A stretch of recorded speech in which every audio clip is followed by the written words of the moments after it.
Welcome to the show today, guys. Thank you for tuning in. I wanted to air a special episode conversation that I did recently with a new friend of mine named Reed Uberman, who hosts a podcast called Indie Thinker, where he just has these conversations about the Christian worldview and how we apply it to politics and how we engage and fight in the cultural battles on behalf of the most vulnerable, on behalf of truth, to promote our faith in every sphere of public life, to embrace a comprehensive Christianity. And he has great conversations with great thought leaders all around the country. And so we were able to sit down and do an episode a while back talking about the top 5 pro-choice arguments and how we respond to those. And we had a great dialogue on all of those. So hope you guys enjoy this episode. Before we play it for you, I want you to just head on over to iTunes, Spotify, YouTube, if you will. Give us a rating and review. It really helps us reach more people. We're in a moment where I think there's a stirring happening in the country, especially in the church, of people eager to get involved, to fight on behalf of righteousness and the unborn. There's a recognition that we've abandoned the public square and we need to start contending for truth again. But that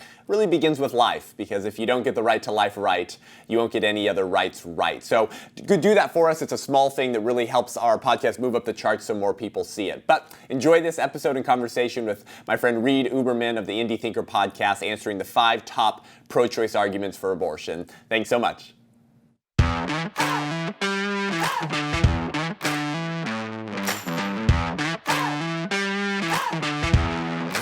Welcome to Indie Thinker with Reed Uberman. I am really excited about my guest today, Seth Gruber. Seth Gruber is one of our country's youngest thought leaders on the issue of abortion.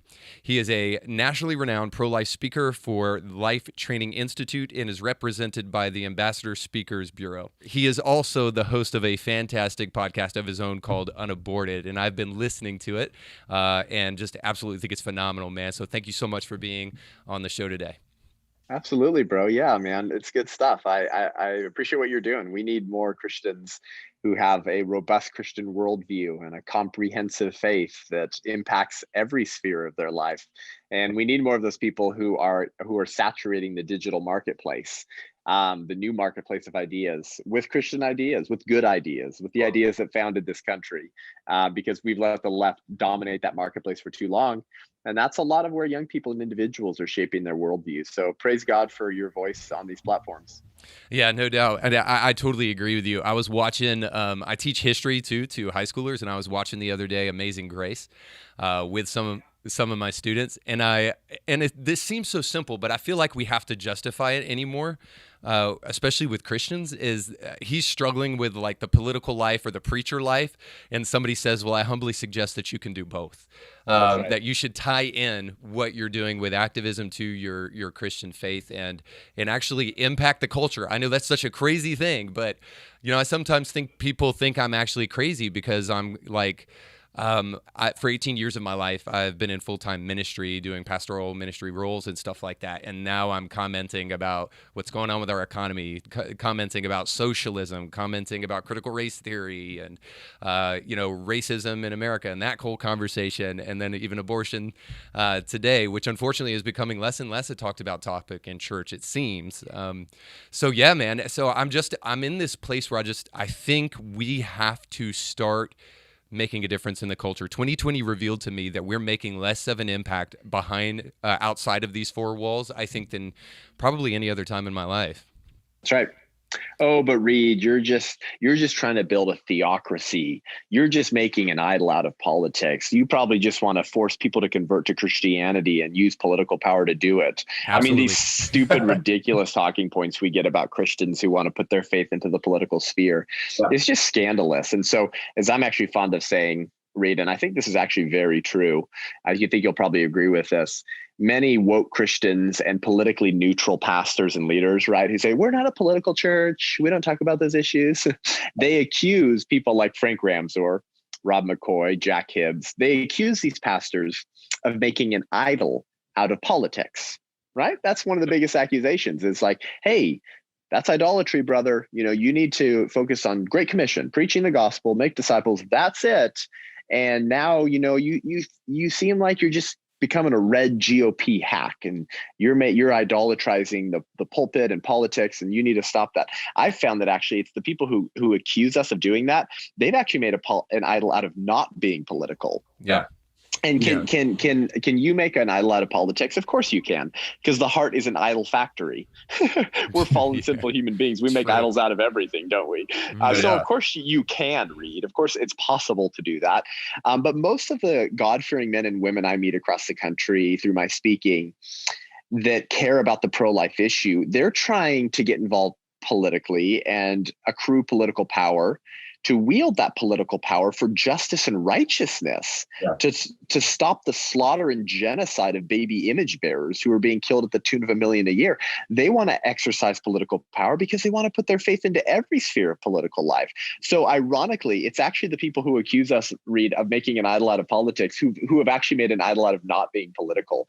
And they care so much about being perceived as apolitical so that they don't scare away the registered Democrats who tithe to their church, that they're willing to abandon the preborn at the ballot box in order to keep the tithing of their registered Democrats. And if that's not an idol, I don't know what is. You know, I fear, I 100% agree with you, but I also fear that sometimes it's not even as well thought out. And I know you're saying it's coming almost subtle, but I wonder if it's also something more scandalous than just that they're religiously irreligious or they're religiously apolitical. Right, because we're all not a fans of what religion does, but fans of Jesus. But I can't help but wonder if what we're actually doing is we're just couching our cowardice in compassionate language, and really all it is a front for cowardice. Yeah, of course. Yeah, it's absolute cowardice. And the very pastors and Christian leaders, Reed, who either say or they believe about themselves that if they had lived in 1940s Germany, oh man, they would have been part of Dietrich Bonhoeffer's confessing church. They would have been part of the assassination organized attempt against Adolf Hitler. Or if we lived in 1850s Germany, Reed, I would be giving Frederick Douglass the opportunity to preach from my pulpit, and we would be part of Harriet Tubman's Underground Railroad. And man, we would be voting only for Republicans, because in 1850 it was only the Republican Party who provided an opportunity to end slavery. The pastors who say that or believe that about themselves are generally, for the most part, are completely uninvolved politically to protect the preborn within the imperfect and flawed GOP that provides the only opportunity for Christians to end abortion in America. And so it's complete cowardice. So the very individuals who say that they can't get involved politically because they don't want to harm their witness, how they're perceived by others, because they only want to be perceived as being related to Christ and not a political party. The very individuals who say that they couldn't vote for Trump and they couldn't get involved politically because they care so much about their witness, Reed, are the very pastors who aren't concerned with how their witness has been harmed by not advocating for the unborn politically. Because you know what, Reed, there's a lot of pagans in this country who hate Christians and they think we're hypocrites and they think we're not consistent and they don't think we're the real deal, because their critique, not all of them, but many of them, one of the major critiques against Christians and pro-lifers in the church, Reed, is that, hey, if those Christians believed what they said they believed, that their God entered human history in a uterus and that every human being is created in the image of that prenatal Christ, then they would view abortion as genocide if they actually believe that. And they would become the biggest GOP hacks I know, because they would recognize that the only way to love a class of neighbors that it's legal to kill is to make it illegal to kill them. And the way you do that is through a political party, through legislators that we've given our consent to govern us. And so that's one of the critiques against Christians. It's like, hey guys, you don't actually believe abortion is genocide, or that your savior was fully God and fully man as a fetus, and every other baby is fully human and intrinsically valuable in the womb. Because if you believe that, you would treat this as a genocide.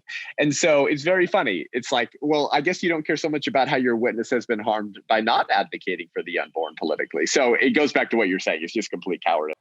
Yeah, absolutely. All right, so I want to jump into that. So I want to provide a disclaimer before we kind of jump into what I would like to do. Is I'd like to give the 5 pro-choice arguments and just kind of hear how you respond to that. I recently heard you speak at my church, and a fantastic job. And I found you to be one of the most articulate, one of the most well-informed, and one of the most pointed speakers I think I've ever heard on the subject, quite frankly. So I really look forward forward to kind of having that back and forth with you, and then just kind of getting into kind of what I would call, maybe this isn't fair, but kind of like the aftermath of what you shared, because when we're monologuing, that doesn't give people the opportunity to kind of retort back with these arguments that we so often hear in the culture, and I kind of just want to hear what you would say to that. But before I do that, I want to give a disclaimer, and then we'll jump into continuing to talk a little bit about the state of the modern day church in terms of kind of the issue of abortion. But I wanted to do this because you were very wise to do this in your conversation at our church. And so I want to give this disclaimer. If you've had an abortion, this episode is for you. If you've contemplated an abortion, this episode is for you. If you love life, this episode is for you.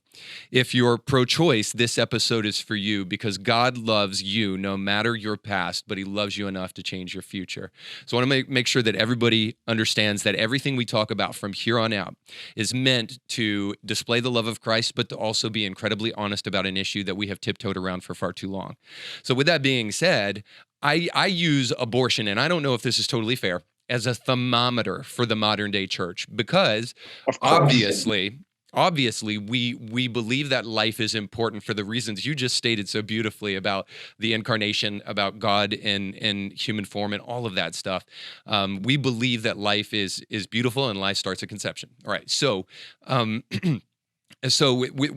we honestly we believe that as Christians, all right, but there is so much social pressure on Christians right now to cave on that issue, and I'll be honest, there's a lot of strategic conversation to rebut the view of Christians, and Christians are so dreadfully connected to the culture very often that very often those arguments can kind of can work.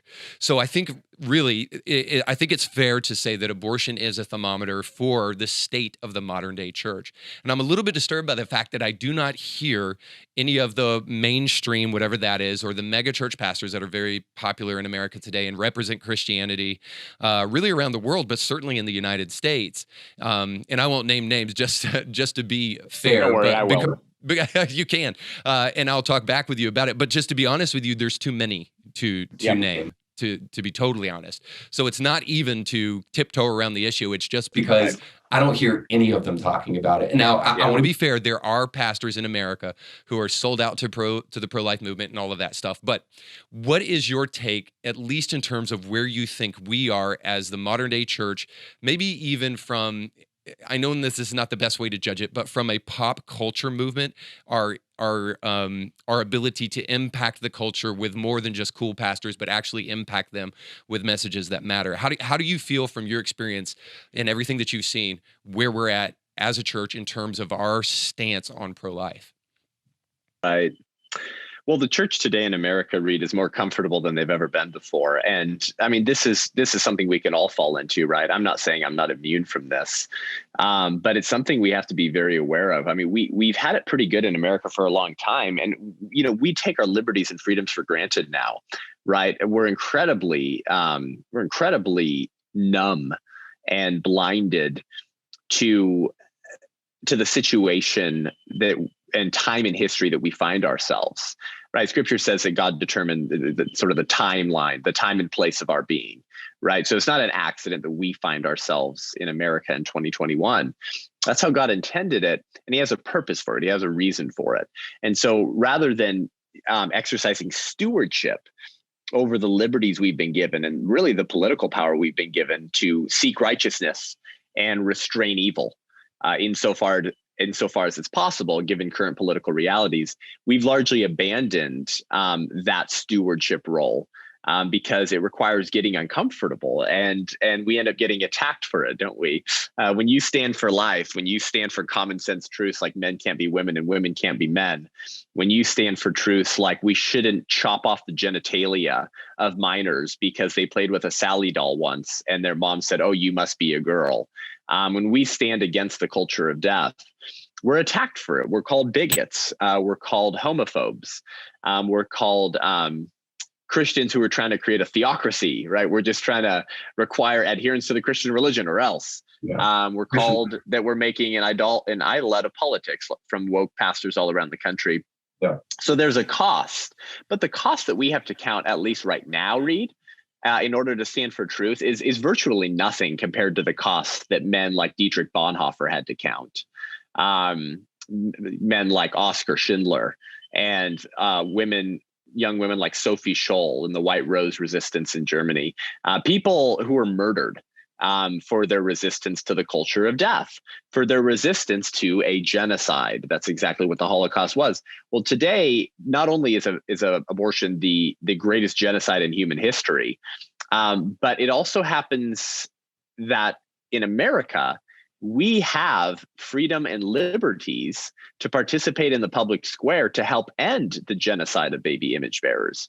This country was founded by activist preachers who understood that their faith needed to go into every realm of life. And so, you know, our British brothers and sisters came here to found a country where they could exercise true religious liberty. I mean, that's the founding of America. So the ability to worship God freely and to live out your faith fully.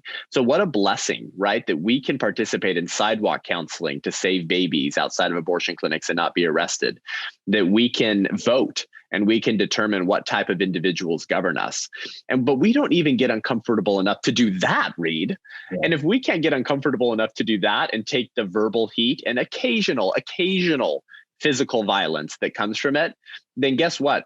Those same individuals would have done nothing to stop the Holocaust in Germany, because Dietrich and his friends were willing to sacrifice their lives to help save Jews and try to end the insanity of the Nazi genocide. And so it's you know, the way you put it was actually brilliant. The abortion very much is a thermometer for the church. The way I say it is abortion is a litmus test of our republic. It's also a litmus test of the church, because abortion strikes at the very heart of who we are as a people in a republic, right? Abortion denies the founding principles of our republic, which is that we hold these truths to be self-evident, that all men are created equal and women endowed by their creator with certain inalienable rights, that among these are the right to life. Oh, look, Reed, they put the right to life first, because if you don't get the right to life right, you won't get any other rights right. And so the right to life is not just one rights among many. It's actually the prerequisite right, without which no other rights can be exercised or realized. The right to liberty and property in pursuit of happiness don't mean much. In fact, they mean nothing at all if you can be murdered. And so as long as our government, Reed, continues to deny the natural right to life to an entire class of human beings, our own rights will constantly be endangered by modern jurists and a ruling class whose jurisprudence is completely foreign to the founding fathers. As long as we ignore the right to life of the unborn, we cannot trust that government to protect any other right that flows from the first and most important of all rights. So that's why abortion is not just one issue among many. It's actually the vital and preeminent issue. And that's not actually, you hear me, if for these guys listening to this, that's not to say that I'm dismissing other important justice issues. I'm not saying other issues don't matter. I'm just saying that abortion is the issue of our day. Yes, for sure. While many issues are important, they don't all carry the same moral weight. Exactly. Like when people look back at 1850s America, Reed, do you think that sex trafficking wasn't happening? Do you think that spousal abuse and child abuse wasn't happening? Do you think poverty wasn't an issue? No, those things were all happening. But when we look back at 1840s, 1850s America, we think of slavery because it was such a stain on our country. It was such a denial of our founding principles. And abortion is wrong for the same reasons that slavery and the Holocaust are wrong. Yes. Because while the contexts are different, the moral framework is the same, because in each situation, a government denied natural rights, denied personhood to actual human beings, and then dehumanized that victim class through euphemisms in order to justify their mistreatment and slaughter. Yeah, so they're wrong for the same reasons. This is why I want to say this carefully, because there's been this, especially among white pastors, there's been this question like why this resistance to the BLM movement or to critical race theory in churches and stuff like that. And there's many reasons. But I think the underlying suggestion there is, oh, you have some implied racism that you're not aware of. And there's racism in the church. And this is what I heard, like Carl Lentz was one of the first people to come out, and I heard this what a coward. We're talking about how the church is the most segregated place on a Sunday morning, and this is the real issue. And the reason there's resistance to these kind of issues is that when we look statistically at what police brutality is doing in America, and when we look statistically at what abortion is doing in America, there is no comparison, empirically speaking. That is not to say that we don't need to even have conversations about police brutality in church, whatever. Fine, let's do that, fine. Let's have a conversation about the merits of Black Lives Matter and their Marxist leanings and whether or not we want to get behind a church just so that we can post our black square or have our serve team members wear Black Lives Matter face masks and show how woke we are to Instagram. Yeah, right. It's not, that's okay, fine. Let's have that conversation, but let's have it proportionally. Let's have that conversation also in the context of the greater, more genocidal, which is what we Christians like generally believe, more genocidal issue of abortion, which most churches want to remain entirely silent about. Yeah. Well, and Black Lives Matter doesn't believe that Black Lives Matter. So if you're listening to this, let me be very clear. Black Lives Matter doesn't give two effing bleeps about Black lives. I'm going to speak as clearly right now as I will in this entire episode. This needs to be very clear. Yeah. Black Lives Matter Incorporated doesn't give two flying bleeps about Black lives. And I'll give you 4 reasons. The first and most important, Reed, they're pro-abortion. Before Black Lives Matter got repopularized after George Floyd, because they were around before that, you remember, it was in the wake of the Ferguson or something like that. The killing of, what was his name? Michael Brown. Michael Brown. That's when Black Lives Matter got launched. By the way, it was launched on a lie. The entire movement and organization was launched on a lie. According to Barack Obama's Justice Department. Exactly. Thank you, Reed. That allegedly, he put his hands up and said, "Don't shoot." And so that became this shirt, right? It became this saying, "Hands up, don't shoot." Complete BS, was a total lie. He bum rushed the cop and tried to take his handgun out of the officer's belt. Okay, well, now you're fully justified to shoot that man. And that would hold true across racial lines. You don't get to try to take the handgun from an officer. I'm sorry, that's not how this works. Yeah. And that's true for all races. So firstly, the movement and organization launched on a lie, on a complete lie. Secondly, they're pro-abortion. They removed their pro-abortion language from their website, Reed, right after George Floyd. Why did they remove it? They probably recognized it wasn't such a good PR strategy to have all this stuff about abortion and killing Black babies on a website called blacklivesmatter.com. I viewed their website. I should have taken screenshots, but I viewed their website multiple times. I did research on them in 2017, 2018, all before George Floyd. Crazy reproductive justice euphemisms on their website. Okay, they removed it. Alicia Garza, one of the co-founders of Black Lives Matter, Reed, teamed up with Cecile Richards a couple years ago. Who was Cecile Richards? The former president of Planned Parenthood. And a white lady, by the way. So if you want to adopt the premises of critical race theory, you'd actually be forced to condemn Planned Parenthood because it was led by a white racist who oversaw the greatest slaughter of unarmed Black lives in the world. Anyways, you're not supposed to say that. So they team up to start an organization called Supermajority. You can go to, there's still an organization, you can find them. So Supermajority's goal was to train up 2 million young women to be political abortion activists leading up to the 2020 election to get rid of Orange Man Bad, to get rid of Trump. So you've got the founder of an organization called Black Lives Matter teaming up with the biggest murderer of unarmed Black lives, Planned Parenthood, to train people to defend abortion, the number one killer of Black lives. Yeah. So Black America accounts for 13% of the American public. You know this. So what's half of that? So 6.5% would be women. Are all of those women of childbearing age? No. So 6.5% of women in America are Black women in America. Let's say 3% of them are of childbearing age.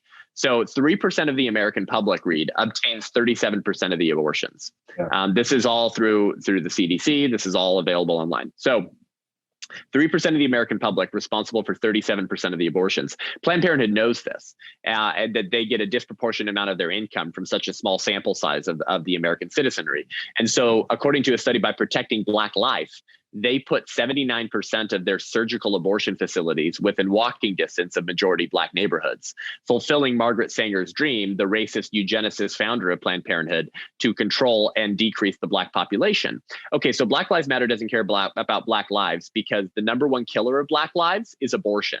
According to the Washington Post, 12 to 14 unarmed Black men were shot by police officers in 2019. Half of them were still dangerous. They just didn't have a firearm. They were still attacking the cop. So being most generous, you had about 6 unarmed Black men who were shot by police officers in 2019. And based off of that number, we're supposed to say America is systemically racist. What about 370,000 unarmed Black lives, Reed, who are womb lynched, who are lynched in the womb every year? And Planned Parenthood kills about 1,000 Black babies a day. Okay, yeah, or the abortion industry does, writ large. So Black Lives Matter doesn't care about Black lives because they're the number one killer of Black lives. They don't care about Black lives because they're silent on the Black on Black crime. Black on Black crime is actually the second number one killer of Blacks after abortion. It's other Black people killing other Black people. By the way, just so people don't accuse me of being a racist, the same thing's true of whites. Most people who kill white people are white people. So it's just sort of a statistical reality. So they're silent on Black crime, which is significantly more dangerous to Black lives than white police officers. They're also silent on the fatherlessness rate, which is the number one predictor of future crime and of whether you'll end up incarcerated. Where are the Black fathers? They're silent on that. And lastly, just to interject, they're not technically silent on that because they actually said something and they also erased that from their website too, but they don't believe in the nuclear family. This to disrupt the Western contrived notion of the nuclear family. What does that mean? Fathers in the home. It means mothers and fathers. So they've actually said essentially that they don't like Black fathers. So, but Black fathers matter as well. And then lastly, they actually oppose school choice. Did you know this, Reed? They oppose school choice like most Democrats do. School choice is the best way for children in low performing schools to get into better schools. And the worst performing schools tend to be in large Democrat run cities. Where do most Black Americans live? In large Democrat run cities. So the best thing to help Black lives is to support the choice of their parents to put them in a different area of the city that they don't live in a better school. And they oppose that as well. So listeners, listen, wake up, okay? Black Lives Matter, it's just a linguistic cudgel because it sounds good. Black Lives Matter, who could be opposed to that? It's a linguistic cudgel to hit you over the head over and over and over again. And so if you say you're opposed to the mission of Black Lives Matter, they say, what, are you a racist? You don't believe Black Lives Matter? No, I actually do believe Black Lives Matter, which is why I'm pro-life. I'm for school choice. I want more Black fathers in the home. And I want the Black on Black violence to end. All of the things that Black Lives Matter is on the other side of. So that we just need to say that very clear because woke cowardice pastors like Carl freaking Lentz, who cheats on his wife and goes on to the show with is it Whoopi Goldberg or whatever, The View. Oh, The View. And is asked about abortion, and he says it's a private issue. I would just ask, hey, whatever. God doesn't care. God loves you no matter what. These kind of woke pastors who say we need to talk about Black Lives Matter, none of them talk against abortion. So, anyways, that's my soapbox. Hey, well, it's a good soapbox. So before we jump into kind of the opposition argument, I want to just ask you real quick, because the biggest question that, because of how bold you are and how outspoken you are and how, which is so crazy to me, how seriously you actually take the death of babies, which should be such a given for Christians. The biggest question that I found people in my peer circle where you had spoken, the biggest question they had was this, is what about the backlash and did they experience backlash? And I'll just be totally honest. There were some people that I said, did you feel like as Seth was talking that there might have been people who got up because they were uncomfortable with the honesty that was coming from the pulpit that morning? And so I can't help but just want to ask you that question just because of curiosity. Have you experienced backlash from specifically, because I can understand this from people in the culture, but I mean specifically from Christians in churches that you know of when you've spoken about this issue? Yeah, sometimes I do. Recently, God's just happened to align me with brave pastors who have exercised such wonderful shepherding over their flock for so long that their people were already primed and mature enough to hear my message. But I've spoken in some churches, Reed, where I've had pastors tell me, hey, brother, so glad to have you here. We're pro-life. Just don't talk about politics, okay? And I always tell those pastors, I like to say, oh, so, hey, I just want to ask you a question. So it's 1858, Stephen Douglas, the racist Democrat, has just announced his run against Abraham Lincoln for the 1860 election.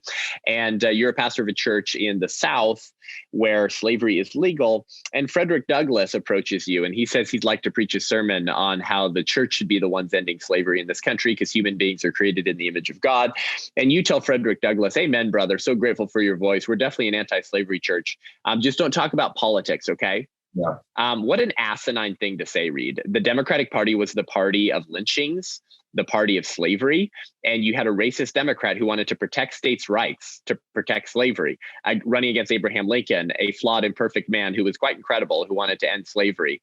And you're telling a Black leader who wants to end slavery that he can preach about abortion, preach about slavery and the role of the church to end slavery, but that he can't talk about the way you end it, which is through politics. What a stupid thing to say. So I get pastors who say that don't talk about politics. So that just means they don't understand what self-governance means. They don't understand what stewarding our gift here in America actually means. But yeah, I get backlash. I get messages, of course, through Instagram and Facebook of like, you're such a disgrace. And I had a couple people on my Facebook from Calvary Chapel Chattanooga say this was a horrifically inappropriate message for Mother's Day. And I actually said that to Frank Reed, and he was like, well, that guy would have said that any other Sunday too. Like, amen, dude. I freaking love you. So, I mean, your pastor is just a hero of mine. What a man among men. Me too. And those are the kind of leaders and pastors we need in this moment more so than any other time. So I get that backlash, but I don't really care. I just don't really care. I just take the Bonhoeffer approach, which is essentially to say that if you can't speak out against and stand to end the genocide of babies, then you, like German churches who allowed the Holocaust, might be possessed of a cheap grace. Yeah. Which is, in other words, is to say a Jesus you've created in your own image. I love that. And I do got to mention this just as a side note. We don't have to talk about it, but as far as the use of politics in terms of maybe you might even say gospel issues, but just in terms of the use of Christians in politics and moral civil responsibility, pastors who deny the power of politics or the use of politics for religious purposes or for Christian purposes don't understand theology either. Because Augustine said something that I think you'll find fascinating. He said that that Christians should use the spoils of Egypt for the glory of God. And so what he means by that is he's talking about the treasures that came from Egypt eventually became the foundation for the building of the temple. And what he was actually saying is that Christians should use secular education as a means to help themselves become better gospel preachers. So he's not necessarily talking about seminary or anything like that, but he's just talking about how we don't need to discount everything in the world as just the material world. Let's push that away. But we can use anything at our disposal for the glory of God, because in fact, there is no place on the planet where the glory of God should not be felt. Because who owns politics? It's not the right or the left, it's Jesus. Who owns every single child that's born and unborn, unfortunately? Jesus.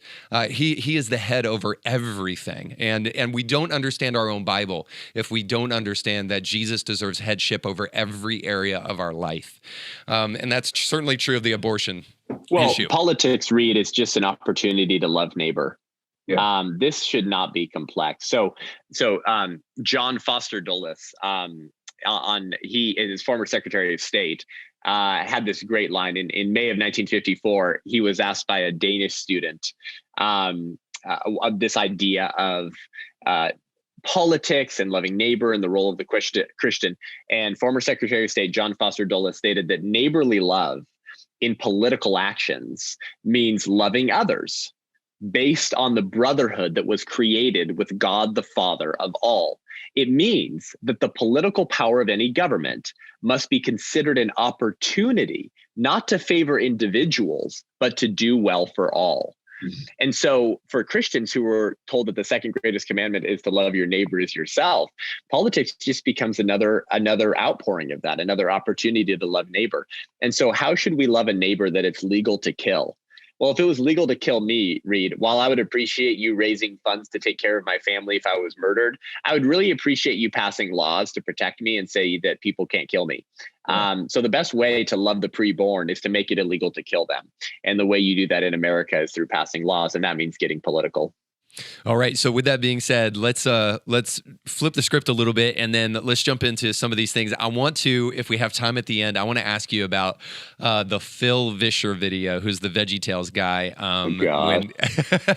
and what he said about abortion, just because I think that's fascinating. So if we have time, we'll get to that. All right. But first of all, women have a moral right to decide to do with their bodies what they want to do with their bodies. And I'm just going to throw a side note here before we talk about that. I don't know if you've ever seen Sticks and Stones. It's incredibly vulgar. It's a Dave Chappelle comedy special. But what he says about abortion is just absolutely fantastic. It's fire. So, all right. So when a Christian speaks to somebody and stands up, on their two legs and says, "I'm pro-life," and they say, "Well, why do you think you have the right to tell a woman what to do with her body?" How do we respond to that?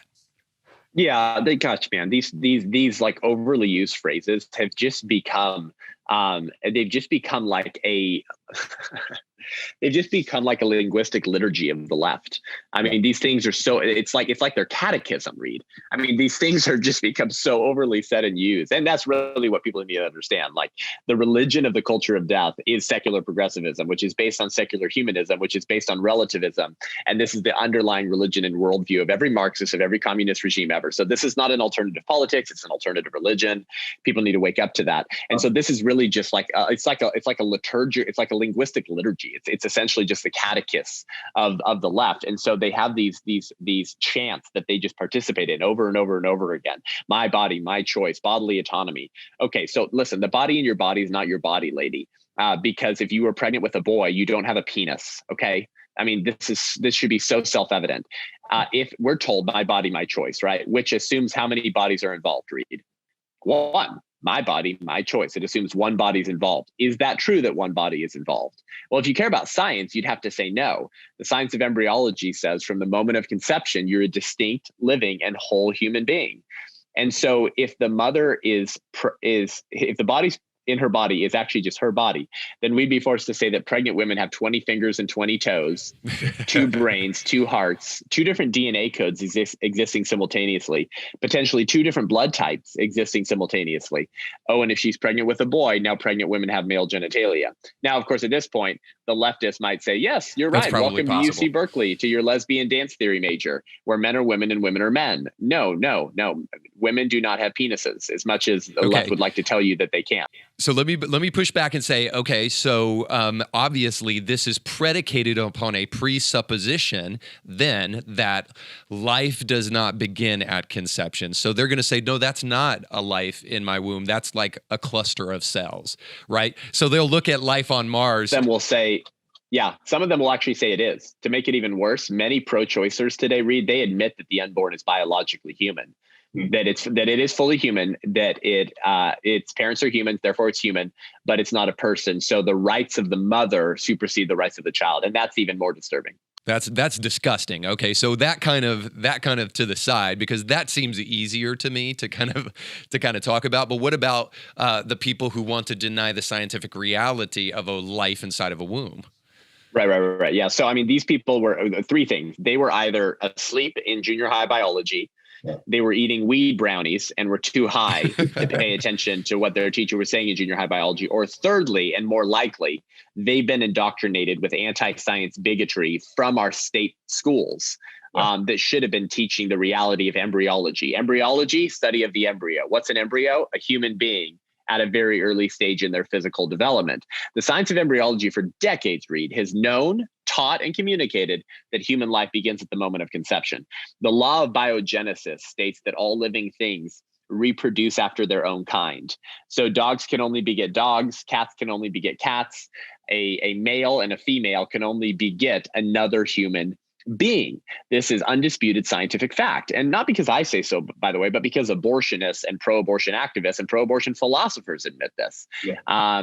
Peter Singer, for example, who, at Princeton University, who defends killing babies up to 1 year outside of the womb, because he doesn't believe they're persons. So the arguments that pro-choicers use to deny the personhood to the unborn, Peter Singer is honest enough, Reed, to admit that same litmus test for personhood would also deny infants the right to personhood.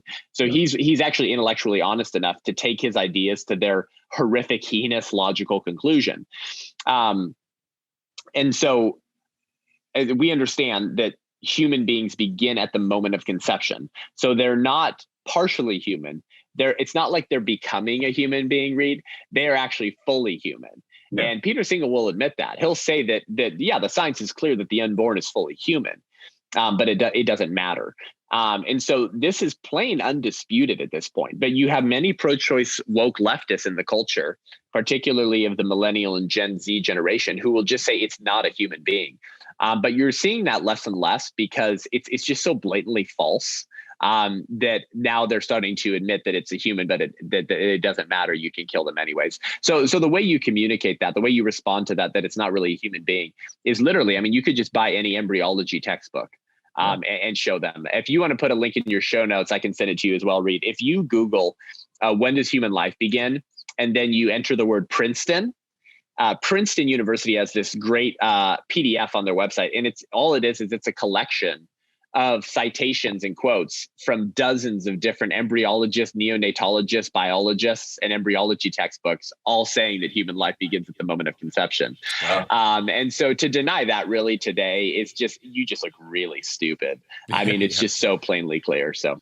Yeah, it's like saying Jesus might not have been a historical figure. Almost nobody says that, even if you're secular.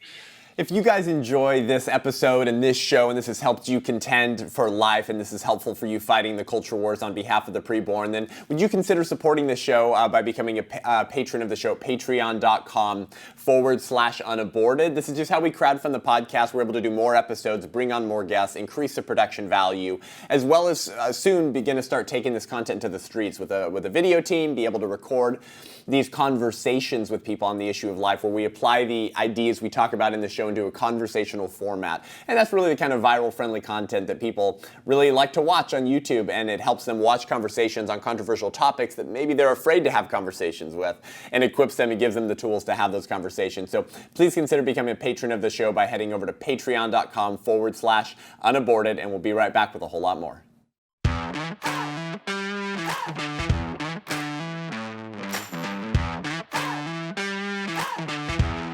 So, all right, we'll skip one of them and just go to this one. Banning abortion puts women at risk by forcing them to use illegal abortionists. So if you make it illegal in one state, they'll flee to another state. Or if you just generally make it illegal across the board, like a federal mandate, you overturn Roe v. Wade, whatever.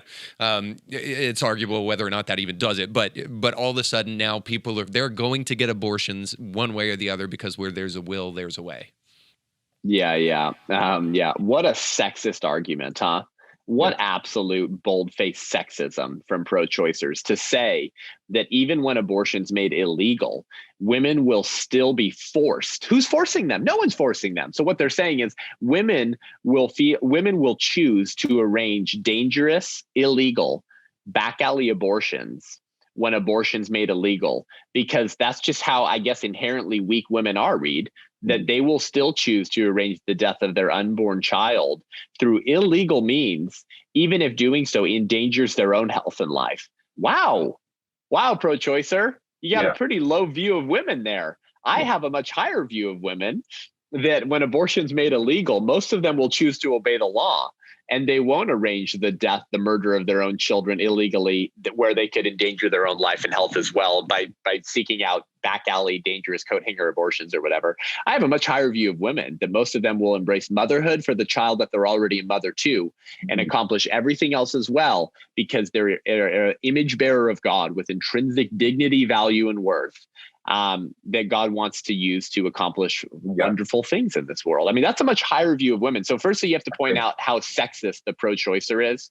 And we know that the abortion industry is sexist, Reed, because anytime pro-lifers try to pass legislation against gender side, meaning that if you get an abortion because you're pregnant with a girl and you want a boy, so you kill the girl just because it's a girl, every time we try to pass legislation to stop that, the ACLU and Planned Parenthood trods out a lawsuit. So we know how fine they are with sexism. We also know that because Planned Parenthood regularly covers for pimps and sex workers who bring in girls for abortions in Planned Parenthood, and they don't report the fact that these sex traffickers are bringing these girls in for abortion. So they're perfectly fine with sexism. That shouldn't shock us at all. But let's take that claim really quickly, Reed. So they say we need to keep abortion legal, Reed, because if we make it illegal, women are going to be forced back into dangerous back alley abortion clinics, and you're not going to believe the type of bloodshed we're going to have of women dying. They don't care about the blood being shed of the child, but of the women who are dying from getting that abortion. Here's what they're saying, Reed. They're saying that because some people die trying to kill others, the state should make it safe and legal for them to do so. Because some people die, maybe the women, trying to kill others being the child in the womb, the state should make it safe and legal for them to kill that child. What? Wow, so let's yeah. apply that. Let's apply that premise to any other moral context, Reed.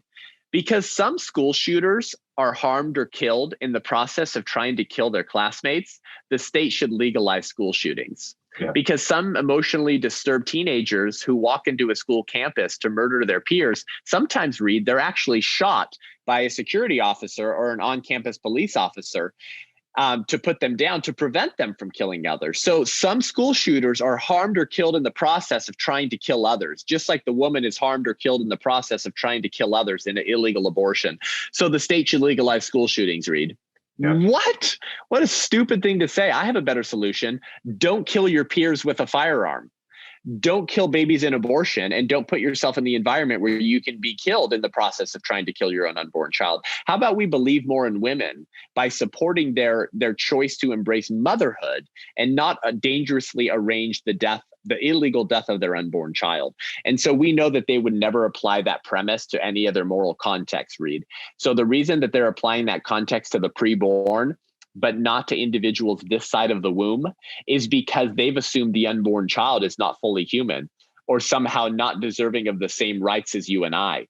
So they need to prove that the unborn is not fully human before they support killing the unborn child. And they won't be able to prove the unborn is fully human because the science is on our side. Yeah, absolutely. And it's a real low view of women, too, I might add. One of the ones I was going to talk to you about is that women can't reach their full potential if they have an unexpected pregnancy. Well, it's a really low view of women, first of all, to think that they can't manage a child, because we've actually been created with some pretty unique skills, and women especially, which is why I think Christians have a much higher view of women than we've often stereotypically been associated with, because motherhood is a superpower, and birthing a baby is a freaking superpower. That's right. But also too, one of the things that I never hear is this idea of adoption from the pro-choice movement, and I think that's funny because I think that they have zero arguments for why a woman shouldn't be able to, if she is having an unexpected pregnancy and does not feel like she's going to be able to financially or otherwise take care of this child, to just put the child up for adoption. That's too easy. No, we have to fight for the right for you to kill that child. But that being said, it brings us to the next one, which is the only out they have for adoption is this.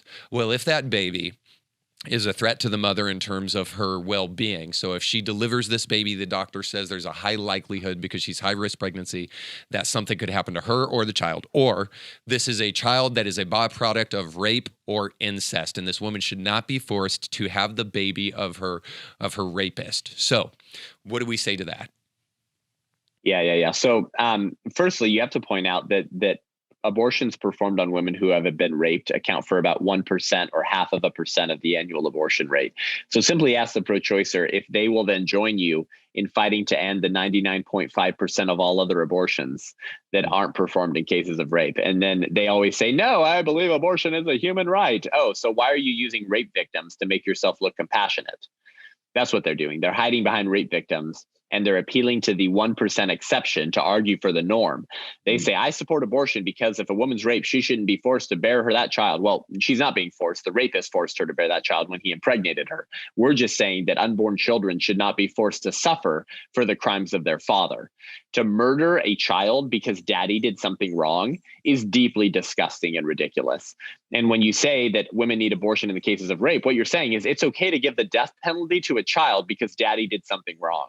By the way, rapists never get the death penalty in America, Reed. You probably know this. We rarely carry out capital punishment anyways. And so if you just rape a woman, you don't get the death penalty. But the pro-choicer then turns around and says, but we definitely need to give the death penalty to the unborn child who's just as innocent as his or her mother. Yeah. And by the way, you know how much the pro-choicer hates the death penalty, right? The left and the pro-choice movement, they hate the death penalty. They're always trying to rally against protecting the murderers from the electric chair. But then they'll turn around and say, man, I love the death penalty in the womb, though. Man, that's just so great, man. You're sick, dude. You're sick, and I don't trust you with political power. And so people need to understand that. Now, we should have compassion and love for the women who have been raped. And it's because I have compassion and love for the women who have been raped, Reed, which is why I support harsher penalties against rapists than the pro-choicer does. Yeah. Because nearly every pro-choicer opposes the death penalty. I support castrations, Reed. I support castrations for rapists or life in prison in an isolated cell. Okay? The pro-choicer doesn't. So I love and care for the victims of rape far more than you do, you pro-choicer, because I want that woman to get justice and I want their family to get justice. You don't. You want to spring the rapist from the clink so they can rape more women. That's not compassionate. It's also not compassionate to murder children for the crimes of their father. So you need to throw that bigotry right back in their face. We need to stop putting up with this type of arguments. And I meet Christians and pro-lifers all the time, Reed, who say, I'm pro-life, except in the case of rape.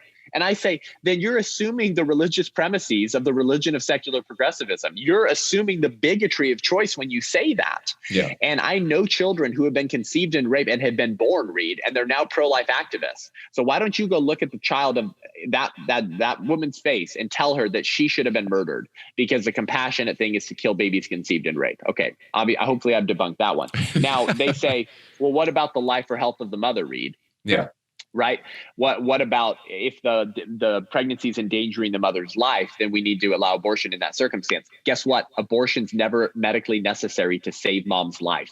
This is something even members of the pro-life movement don't know. And most of the church doesn't know, because you probably met people, Reed, we both have, who say, these are people who are even against abortion in the case of rape, right? But they still grant a premise to the left on the life of the mother exception. And so you'll meet pro-lifers who are passionate about pro-life. I mean, some of these people, they actually give a lot of money to pro-life groups, but they still believe that sometimes abortion is necessary to save mom's life. It never is. It never is. And I'll tell you why right now. But for your listeners, I've done 2 episodes with my good friend, Dr. Brent Bowles. Dr. Brent Bowles is an OBGYN, delivered babies for 30 years. And he actually had a practice in Nashville, Tennessee. Which he just moved to Florida, and he's doing semi-retirement, but he's still saving babies and he's going to seminary. But we went through this claim, and he explained from a medical doctor OBGYN perspective why abortion is actually never medically necessary to save the life of the mother. So you guys can go listen to that with Dr. Brent Bowles on my podcast. Absolutely. But let me explain it to you. So if the pregnancy is what is causing the risk to mom's life, which obviously that's the claim, right? They're saying if the baby endangers mother's life, then she should be able to get an abortion. So the assumption is that it's the child in the pregnancy that is causing a risk to mom's life. So here's the question, Reed. Is abortion the only way to end pregnancy? No. What's the other way to end pregnancy? A C-section or inducing early labor. Delivering the child through inducing early labor or through a C-section. And through delivering the child, mom's no longer pregnant, Reed. So if mom's no longer pregnant, then there's not a pregnancy risk to her life. So even in high risk situations where mom could die from the pregnancy, that it doesn't mean that you have to forcibly dilate the cervix to fit forceps up her vaginal canal to rip the child apart. No, that's actually more dangerous for mom, Reed. Than inducing early labor or performing a C-section. And so what you would do in these very rare circumstances where if allowing the child to develop any longer would take mom's life, what you would do is you wouldn't murder the child, you would deliver them. And thanks to medical advancements and scientific advancements, Reed, guess what? Great news for your listeners, great news for all of America. We can almost always save the life of both mother and child. We can almost always do that, because even when mom is in a very dangerous situation, Reed, usually you can get her on bed rest and take care of her and treat her and the other patient, the unborn child, take care of them both until that child is developed enough to be safely delivered, right?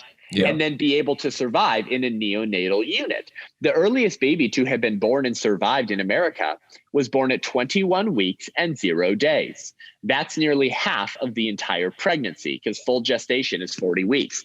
So as long as we can get that baby to 24 or 25 weeks today, Reed, you're almost guaranteed to be able to save their life.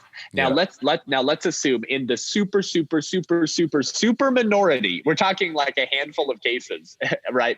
A year probably in the country, where mom's going to die if the child develops past 19 weeks. At 19 weeks, you can't deliver that baby and save their life. In that circumstance, you would deliver the baby, give the baby to mom and dad to have as much time as possible. Unfortunately, that child can't survive, but you haven't intentionally killed them. Right. But you had to deliver them early to save mom's life. And so that it's very different between intentionally killing the child through an abortion and delivering them early so mom doesn't die, with the foreseen but unintended consequence that the child dies. Yeah, I don't want to steal your thunder if you were going to go here, but you said something, just to roll the tape back a little bit, about the danger of actually of the danger to the mother and how serious that danger is. The reality is the danger of an abortion is way more severe than the danger of any high-risk pregnancy that we presently know about, especially when you take into account the psychological effects that many women experience after they have had an abortion. You know, we have these weird freak stories of these woke, pink-haired liberals being excited about their abortion on YouTube and all that kind of on social media and stuff like that. Let's face it. The reality is the vast majority of women suffer in silence and don't go on YouTube or social media to talk about how pained they are that they ended their baby's life. Not to mention the fact that if something is left in the woman's body after an abortion, it is very, very toxic to them. They can die. So the risk of having an abortion is way higher than the risk of having a high-risk pregnancy. That's right. Yep. So if you really care about the mother's life as a pro-choicer, you would always support early delivery in a life-threatening situation rather than abortion. And this should be very self-evident. I mean, I can cite the studies for you guys. I can dive into the paper that claimed years ago that abortion was 14 times safer than childbirth. I covered that with Dr. Brent Bowles on my podcast. Go check it out. I could dive into that if you want, but I shouldn't have to. It should be self-evident, right? Like, it should be pretty self-evident that it's safer to allow your naturally bodily functions to operate and not forcibly dilate the cervix and stick forceps up the birth canal as you try very carefully not to rip through the uterine lining, which is like wet tissue. I mean, this should be pretty self-evident that childbirth is significantly safer than abortion. And if someone can't grasp that on a self-evident level, like, I got nothing for you, man. Like, you need to convert from the religion of secular progressivism to Christianity, because you're living in an upside down reality. Yeah. And so the last question, and this may be kind of an upside down reality too, but I do have friends that are Christians, but even friends that kind of align themselves with libertarian principles but are not Christian. And they would say, okay, Reed, you're a conservative. You believe in small government. So shouldn't a conservative-minded person believe in less government intrusion instead of more government intrusion? So why are you trying to get the federal government to weigh in on this issue? Yeah, right. Awesome, libertarian. Good to know you would have been pro-slavery. Awesome. Good to know you would have voted for Stephen Douglas, you libertarian, because you know what? I support less big government and I want smaller government. And so each state should be able to decide whether they purchase blacks and whip them like cows. Haha, hashtag libertarianism. Oh, wait. The libertarian, right? Reed goes, no. That's not libertarianism, because when the natural rights of individuals are violated, then the federal government is justified in stepping in to prevent the abuse of those rights. Yeah. Now do abortion, libertarian. Now do abortion. Abortion says that the right to life can be stripped of the unborn human being who we know is fully human because their parents have deemed them unwanted and a non-person, just like the Democratic Party deemed blacks unwanted and non-persons. Oh yes, the historical bigotry of slavery. It's a repetition of history. The same ideas. What is that same idea? Not all humans are persons. They said blacks are humans, but not persons. And they say the unborn child is a human, but not a person. And so even if you're a libertarian, and I'm not, I'm a conservative, and I could dive into the ideas about why I believe libertarianism is unfounded and wrong. But even if you were to be a true libertarian, you would actually have to be pro-life, because you would have to recognize that the first and most important of all natural rights, life, is being denied to the preborn. And if ever there was a circumstance for the libertarian to support massive big federal government stepping in, it would be to protect the natural rights that our country was founded on. Absolutely. One would think so. Yeah. All right. So if you've got just a little bit of time, the last thing, and all of that was fantastic. And I feel like, so let me step back and say, I just feel like we don't equip ourselves with these answers. Maybe we do apologetics from a gospel perspective, but we really don't even do that. And maybe we barely read our Bible, but I don't think we do cultural apologetics very well in terms of these issues. So I think the disconnect for Christians so very often is the thing that fuels their lack of confidence to be able to speak about these issues. But the reality is that's just an excuse. We're talking about life. We're talking about the unborn, and we're talking about millions of deaths annually. So we have to push aside our excuses, and I hope that in some way that was able to kind of equip people for whatever discussions they may have on a college campus or whatever conversations they may have on social media, to not back down from these issues, but to feel like they can have an assertive voice of reason in these issues. All right, so with that being said, I found it almost appalling, but I don't want to be pearl clutching here, that Phil Vischer would release a video mocking Republicans for being one-issue voters. Now, that's right. I understand. I don't know if have you seen this video that I'm talking about? I have, yeah. Okay. So I know it's probably, and it was released a while back, but I've been refreshing my outrage with watching it recently, just because I realize that I have met these Christians.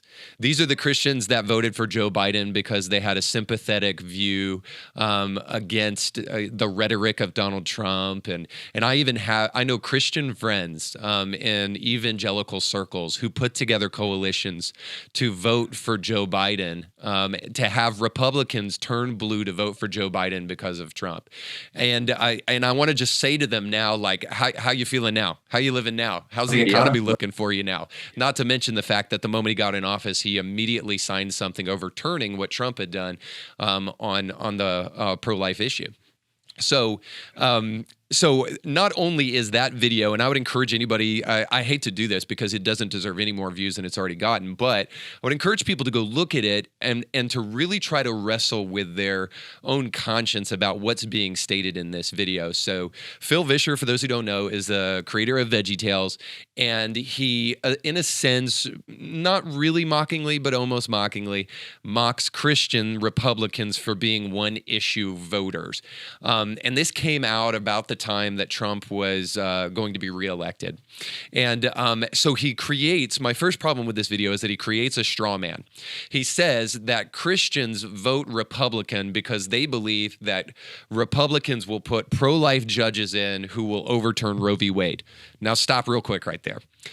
I know we talk about this from time to time, but and maybe this is just my experience, I don't know a single Christian who is believing that the reason that they need to vote Republican is so that Roe v. Wade alone can be overturned.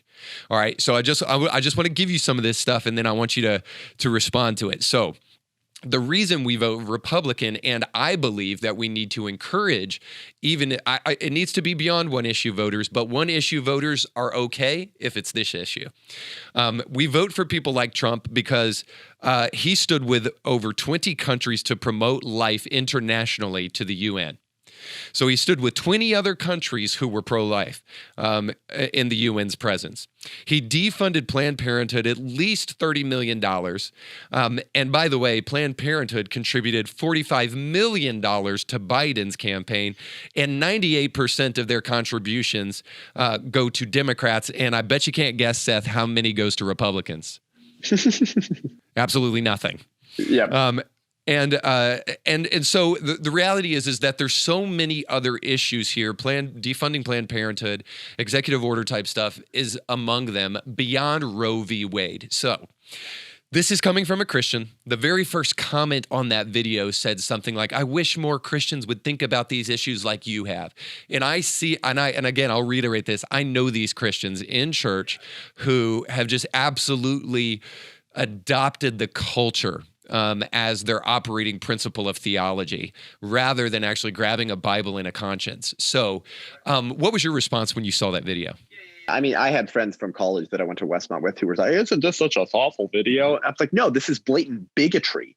Like, oh my gosh, like open your Bible, like, be a little more thoughtful. And Lecrae reshared this. Lecrae loves Phil Vischer. Lecrae should actually be under church discipline right now, by the way, for campaigning with Raphael Warnock and John Ossoff, the two pro-abortion infanticidal maniacs in Georgia who got both Senate seats, which now has endangered preborn children in the state of Georgia significantly more. And guess what? Because those guys both run their Senate seats, this was a special election runoff in January, you remember?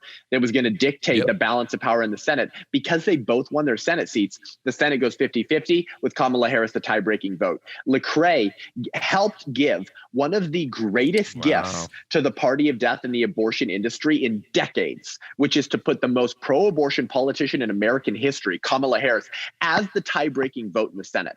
That's thanks to Lecrae. He should be under church of discipline right now for that. And he says he's pro-life. Pathetic. Phil Vischer says he's pro-life. Pathetic. Phil Vischer is a bigot. And let me tell you what I mean by that, because now people are like, oh, Seth's resorting to ad hominem attacks. No, I'm not. What is bigotry? Bigotry is the discrimination against someone else for being different, right, Reed? It's discriminating against someone else for being different. Yeah, ideological bigotry. Particularly, though, if that discrimination is based off of immutable characteristics, right? That's why racism is so disgusting and why it's an affront to human dignity, because our Black brothers and sisters don't have any control over their skin color, right? And then if you discriminate against a woman because she's a woman, that's particularly nasty because she has no control over her gender. So bigotry becomes, the most nasty forms of it are when it's based off of something you have no control over, immutable characteristics. Right. And so pro-choicers are actually bigots, right? Because they discriminate against the unborn based off of their size, their level of development, the fact that they're in the location of a womb, and because they're more dependent on their mothers. These are immutable characteristics.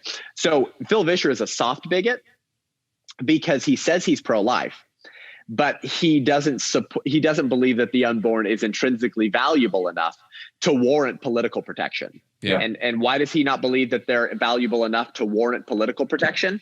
Because he said vote for Democrats, the very party who denies political protection to the unborn. Now, just to not to push back, but for clarification, did he actually endorse voting for Democrats? I know he was trying to injure.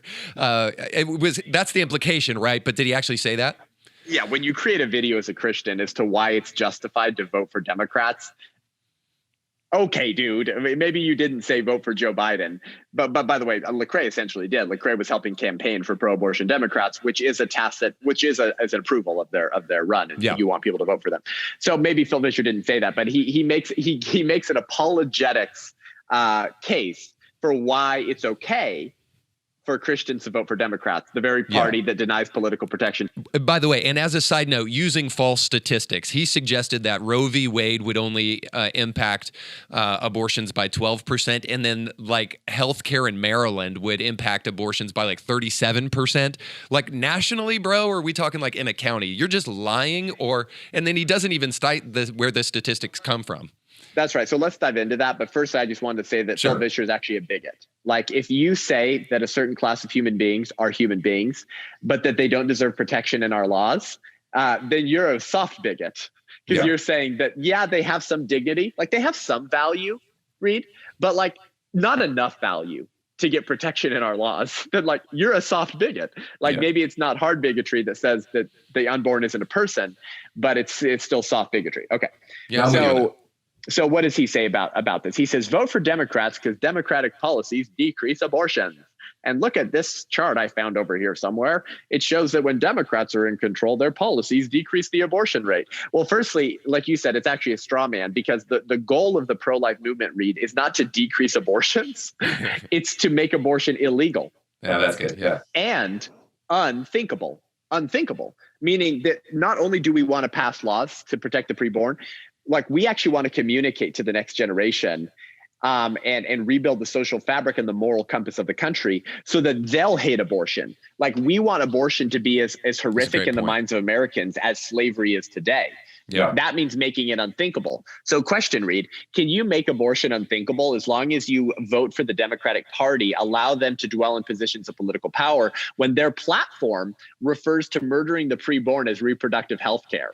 Yeah. As long as you allow the euphemisms of choice to disciple the next generation of Americans, they will continue to think about abortion as merely reproductive health care rather than genocide. And so law functions as a teacher, Reed, right? Aristotle made this point. Aristotle once said that statecraft is soulcraft.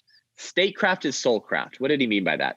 Well, he meant that the state, through its policies and legislation, dictate what kind of behaviors are acceptable and not acceptable in a civilized society. So law functions as a teacher. Law teaches the society, and particularly the next generation, that, hey, these behaviors are evil. These behaviors are good, right? The law wants to encourage the good and punish evil, right? Yeah. And the Bible talks about that. The Bible also said the state doesn't bear the sword in vain. So there's a role for the state to punish evil and evildoers and to promote the good. And so, question, Reed, do you think America was ready for abolition?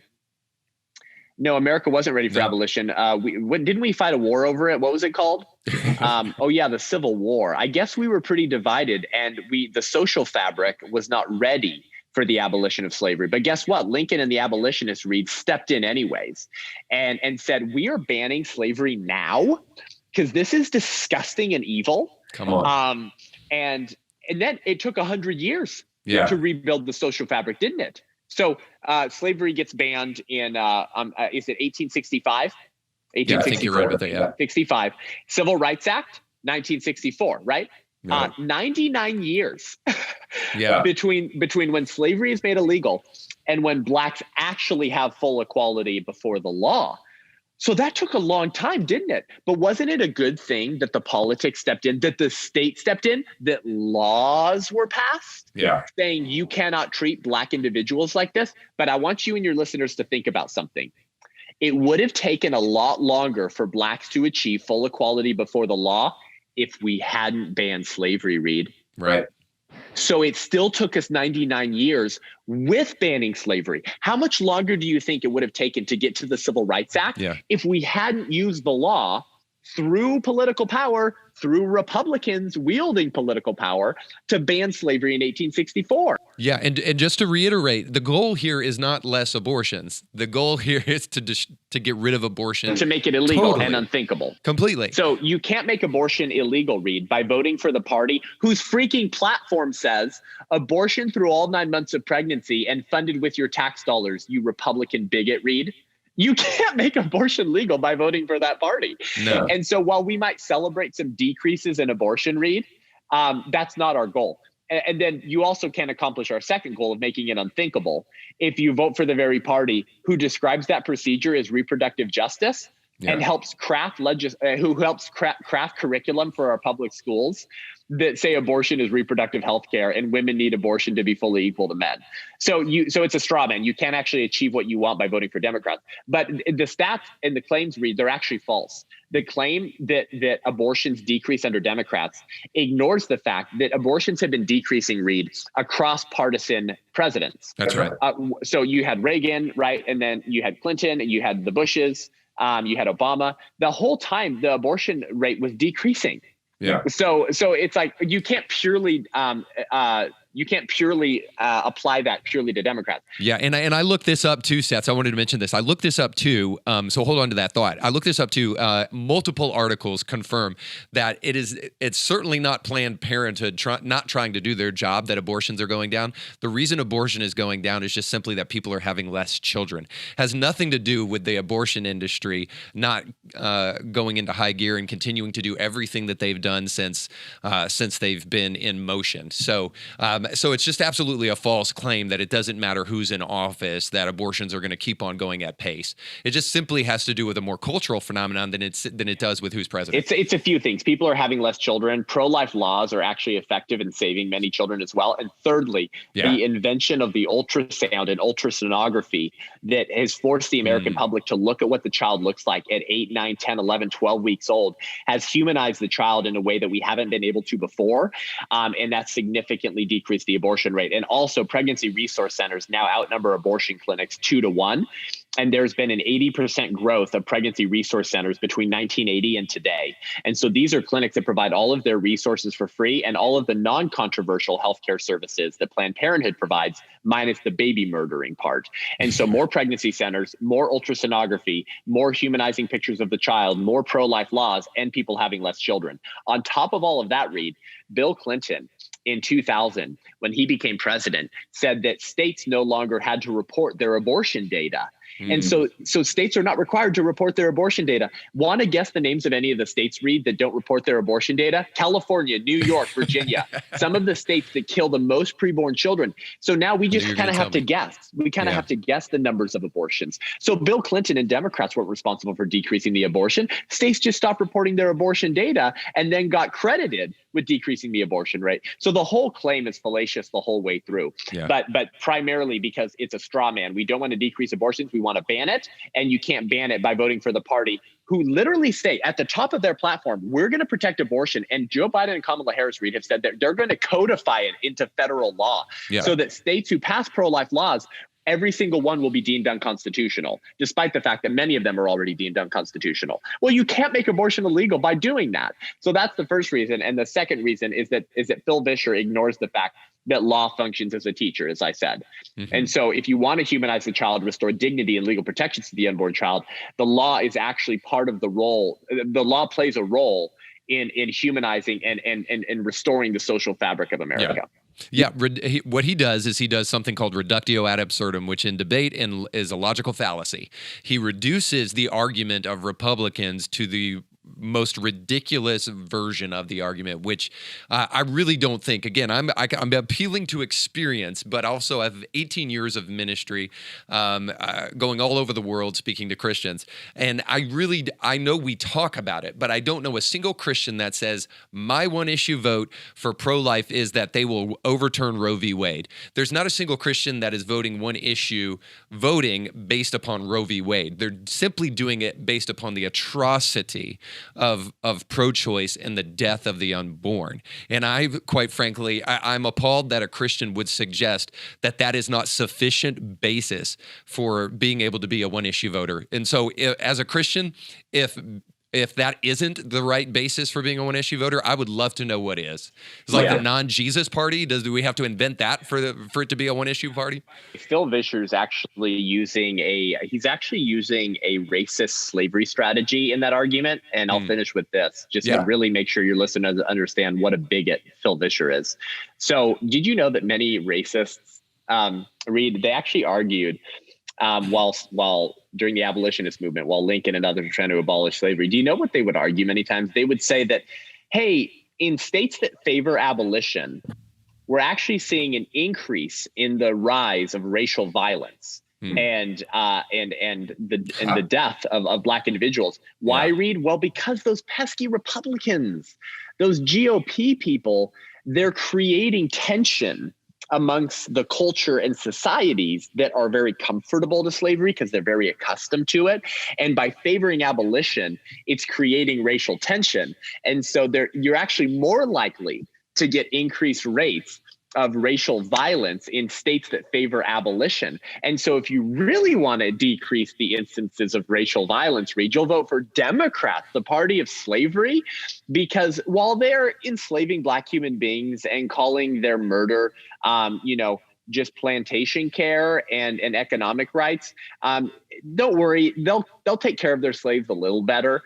but it's really actual racial murder and racially motivated violence that's happening in states that favor abolition. Yeah. So reject the GOP's plan of abolishing slavery and vote for Democrats. Very similar thing when Phil Vischer says, hey, if you want to decrease the rates of fetal violence, you'll actually vote for Democrats whose policies have been shown to decrease the abortion rate. What a stupid argument to make. And so this guy can only make that argument, Reed, by assuming that the unborn is not fully human or possessed of the same rights as you and I, because we know that Phil Vischer, in his sanctimonious piety and his moral clarity on slavery in 2021, he wrote the piece in 2020, would never say that he couldn't be a single issue voter in 1858 or 1860, right? We all know Phil Vischer would be like, oh yeah, obviously slavery functions as a litmus test of the republic.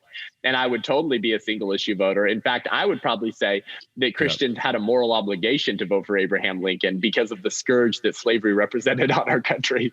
Yeah. Well, one could argue, Reed, that abortion is more evil than slavery, because while it's wrong for the same reasons, slavery doesn't always result in the murder of slaves. Abortion always results in the murder of the unborn. Yeah. And it's killed significantly more babies than slavery ever did. And so one could actually make the moral case that it's more evil. And so if Phil Vischer would claim, and we all know he would claim this, that Christians should have been single issue voters in 1850 in order to get rid of slavery, but he doesn't claim the same thing on abortion today, then he's assumed that the unborn is not as deserving as rights and protection in our laws as the Black-born people who he claim are intrinsically valuable enough to have protection in our laws. So he's a fetal bigot. Yeah. So that's why I appreciate people like you. And I do have to throw a side note in here and tell you why I appreciate you. I appreciate not only your boldness, your articulate exposition with all of these issues, but also the tenderness and the mercy with which you approach them. Now, to be sure, you're direct and you're blunt, and thank God for that. But also you season what you say with grace. And you did that really, really well when you spoke at our church. And I've never heard anybody really do that before, mostly because we tiptoe around the issue and don't really have anything except milquetoast sermons about the pro-life issue once a year. So I really do just want to encourage people to listen to more of what you have to say on the issue, even if you weren't convinced by any of the things we talked about today, and you're still maybe kind of wishy-washy about where you stand on this issue. Let people know how they can consume more of your content and stay up to date with kind of some of the stuff you're doing. Yeah, praise God. Yeah, thank you, Reed. Yeah, so you guys can subscribe to my podcast, UnAborted with Seth Gruber. I recently moved to 2 episodes a week. So I do one with me a week, either stuff from my speaking stuff, but typically it's me, and I'm on the road right now, but typically my Monday episode will be me in studio. And so it'll just be me going through what's happening in the country, unpacking it. I don't just tell you what's happening. It's not just an informational fire hose. It's like, this is why it matters. Yeah. And I really unpack the culture of death. And then I have a guest on once a week to talk about what's happening in the pro-life movement, what they're doing. It's really helpful. So you guys can subscribe, leave me a rating and review. It really helps us reach more people because I have the abortion trolls control my podcast and leave nasty reviews. So subscribe to that. If you listen to it for a few months, guys, you'll be a pro-life ninja. There's a lot of other good pro-life podcasts out there, but I do think mine, of course, I'm tuning my own horn, but I think it's more unique. I think I dive deeper and dive into more ideas and really unpack it more so that people get that 30,000, 60,000 foot view of the playing field and of the battlefield, while also getting those intellectual tools they need to defend life. Also, if you guys want to book me for an event, you can go to sethgruber.com. This is my heart. My heart is for the church. I speak in Protestant Catholic high schools, youth groups, and pregnancy center banquets and conferences as well. But my heart's really for the church, because I believe what Francis Schaeffer once said, that every abortion clinic ought to have a sign out front that says open with the permission of the Church of Jesus Christ. Abortion is happening with the permission of the church because we could end it if we wanted to. We have the addresses. We know where innocent human beings are scheduled to die. Where is the church? Well, we're like the Levite and the priest, aren't we, Reed, in the parable of the Good Samaritan, who walk by on the other side of the road when there's a bleeding guy in the ditch who needs your help. Well, we have more responsibility than the Good Samaritan, actually, Reed, because unlike him, we actually know when and where innocent human beings are scheduled to die. The Good Samaritan came upon a bleeding victim and helped him. But if the Good Samaritan knew where the dude was going to get beat up on the road, he would have showed up beforehand to prevent it. Well, we can show up at the addresses of abortion centers where innocent human beings are scheduled to die and try to save them before they're killed. Why wouldn't we do this? This is just Christianity 101. So if you want to book me at your church to wake up your people, and your pastor has the cojones to give me the pulpit on a Sunday morning, like Pastor Frank Ramsor from Calvary Chapel Chattanooga, then you can book me. If you're a small church or a small youth group, for your listeners, Reed, who are like, we don't have the budget to fly out guest speakers. We can't fly Seth out and put him up in a hotel. We have an opportunity only available to people who don't have the budget to do this. A church partner of mine has partnered with me to underwrite all of my travel and honorarium for any youth group or church that would like to have me, but doesn't have the budget to pull it off. I'm telling you, it won't cost you a dime. Now, please, honor system here. This is only available for people who don't have the budget. If you have the budget, don't take advantage of this opportunity. Don't be a jerk. It's only for people who don't have the budget. So take advantage of that. And lastly, if you're not in Chattanooga, one of the only cities in the country that doesn't have an abortion clinic, one of the only big cities, and you have an abortion center in your city, shut it down.